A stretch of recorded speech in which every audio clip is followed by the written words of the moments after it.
Donc on va voir l'agent Chance qui enquête sur le trafic de fausses monnaies. Et c'est évidemment Masters, donc le méchant joué par William Dafoe, qui fabrique les faux billets. Et là, on va avoir une séquence où on va le voir fabriquer les faux billets.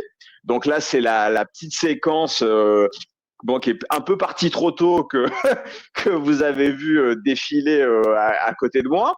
Et donc, en fait, c'est une séquence musicale qui est montée quasiment comme un clip. Voilà, là, on est en train de la revoir.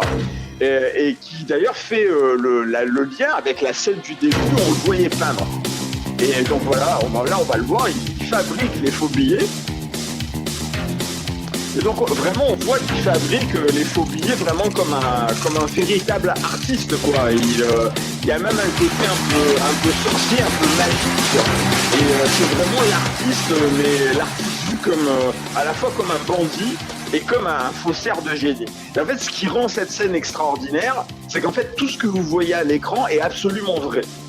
Alors ça c'est vraiment le goût de William Friedkin pour le réel, hein. C'est pas pour rien qu'à la base il vient du documentaire, mais en fait ils ont vraiment pour cette séquence fabriqué des faux billets en reproduisant vraiment les méthodes authentiques utilisées par les gangsters et par les faux monnayeurs. Et donc techniquement cette scène là en fait elle est illégale.